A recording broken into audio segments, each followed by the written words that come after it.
Salam firman kehidupan.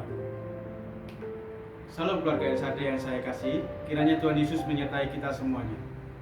Bagaimana kabar saudara hari ini? Saya berharap dan saya percaya kita semua tetap dan selalu dalam perlindungan serta penyertaan Tuhan Yesus Kristus senantiasa. Adakah hati kita takut, khawatir, dan mulai patah semangat?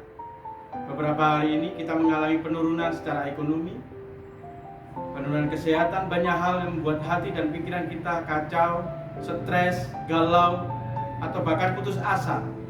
Yakinlah bahwa ini hanya sementara. Percayalah bahwa Tuhan tidak akan meninggalkan kita sendirian. Dia ada buat kita. Lukas 24, 19 sampai dengan 21 mengatakan, yang 19 bagian A, dia adalah seorang nabi yang berkuasa dalam pekerjaan dan perkataan di hadapan Allah dan di depan seluruh bangsa kami. Tetapi imam-imam kepala dan pemimpin-pemimpin kami telah menyerahkan dia untuk dihukum mati dan mereka telah menyalibkannya. Padahal kami dahulu mengharapkan bahwa dialah yang datang untuk membebaskan bangsa Israel. Tetapi sementara itu telah lewat 3 hari sejak semuanya ini terjadi. Situasi saat ini tidaklah menentu. Kita sudah merencanakan segala sesuatu dengan harapan bahwa akan mendapatkan atau memperoleh segala sesuatu juga yang kita harapkan. Tapi kenyataannya lain. Sama dengan yang dialami murid-murid Tuhan. Kala mendengar bahwa Tuhan mati dan dikuburkan, seseorang yang sangat dia kagumi, seseorang yang bahkan dalam perkataan pun Tuhan Yesuslah yang diharapkan menjadi pembebas bangsa Israel. Lebih jauh lagi, isu daripada para imam-imam yang berkembang saat itu bahwa Tuhan Yesus jenazahnya dicuri murid-muridnya. Ini jadi persoalan yang membuat hati dan pikiran murid-murid Tuhan Yesus menjadi berkecamuk dan membuat gundah gulana.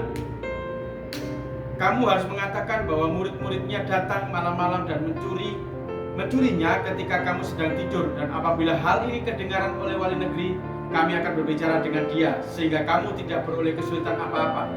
Mereka menerima uang itu dan berbuat seperti yang dipesankan kepada mereka.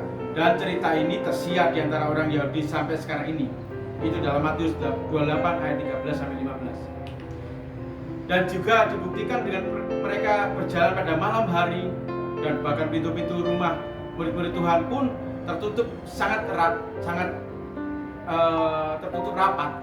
Kenapa? Karena mereka mulai ketakutan. Setelah mereka selesai berbicara, Tuhan Yesus seketika juga menegur mereka dengan keras. Hei, kamu orang bodoh, betapa lamban hatimu sehingga kamu tidak percaya segala sesuatu yang telah dikatakan para nabi. Bukankah Mesias harus menderita semuanya itu untuk masuk ke dalam kemuliaannya? Itu terdapat dalam Lukas 24 ayat 24 sampai 26. Teguran keras ini pun belum membuat mereka menyadari kalau orang asing yang bersama dengan mereka adalah Yesus, guru mereka. Begitu juga dengan kita sekarang ini. Saat kita berpikir ikut Tuhan itu pasti diberkati, tidak akan banyak masalah. Bahkan ada teologi gereja, sebuah gereja mengatakan menjamin ikut Tuhan itu sukses. Akhir-akhir ini banyaklah gereja-gereja yang sesat mengatakan bahwa ikut Tuhan itu pasti kaya. Tetapi ternyata setelah ikut Tuhan, masalah datang bertubi-tubi. Masalah keluarga belum selesai, muncul masalah pekerjaan, muncul lagi masalah kesehatan, muncul lagi masalah relasi dengan rekan kerja. Di gereja juga sama, ada konflik dengan aktivis, dengan jemaat. Lalu kita terkungkung dalam kesedihan. Kita mulai mempertanyakan keberadaan Tuhan dalam hidup kita, mempertanyakan penyertaannya dan kebenaran firman-Nya. Tuhan mana? Tuhan di mana? Tuhan kemana saja? Apakah Tuhan tidak melihat penderitaanku? Apakah Tuhan tidak melihat keadaanku yang hancur saat ini? Kenapa semua ini terjadi padaku? Kenapa harus aku? Kenapa bukan orang lain? Kita kecewa kepada Tuhan. Kita mulai malas untuk berdoa. Kita mulai malas untuk pergi ke gereja. Mulai malas menghidupi persekutuan pribadi dengan Tuhan. Tuhan sudah menjadi orang asing di dalam hidup kita. Orang asing yang sudah tidak dikenal lagi. Dianggap sebagai orang asing yang mau menguasai hidupnya. Kita tidak lagi bisa melihat berkat Tuhan yang masih Dia berikan kepada kita. Kita tidak lagi bisa melihat kasih Tuhan yang senantiasa menyertai kita. Sebab Tuhan sudah menjadi orang asing bagi hidup kita. Ada pujian mengatakan, Tuhan tak pernah janji langit selalu biru. Firman kedeknya berjanji selalu menyertai. Tuhan tak pernah janji jalan selalu rata, tetapi Dia berjanji berikan kekuatan.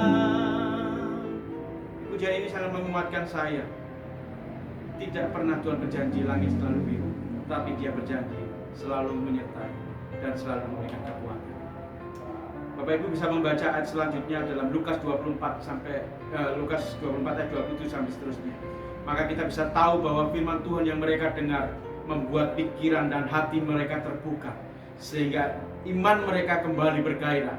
Firman itu mengubah pikiran dan hati mereka. Di sini kita bisa melihat bagaimana kuasa firman mengubah hati yang berduka menjadi kembali bersemangat. Firman Tuhan menjadi titik perubahan hati seseorang. Kedua murid Tuhan Yesus yang berjalan di Emmaus sudah mengalaminya. Bagaimana dengan kita? Mari perbanyak membaca, merenungkan dan melakukan firman Tuhan. Firman itu akan mengubah cara pikir kita. Firman itu akan mengubah gaya hidup kita, akan mengubah hati kita menjadi lebih peka dan lebih mengasihi akan Tuhan. Mulailah setiap hari dengan berdoa, membaca firman, perbanyak memuji dan menyembah Tuhan, serta jangan jemu-jemu melakukan apa yang jadi perintahnya Tuhan. Bapak Ibu Saudara, mari berkatakan dalam hati dan mulut, saya ikut Tuhan, pasti ditolong oleh Tuhan. Saya percaya Tuhan Yesus, Dia pasti menyertaiku meskipun dalam berbagai ujian. Saya mengandalkan Tuhan Yesus.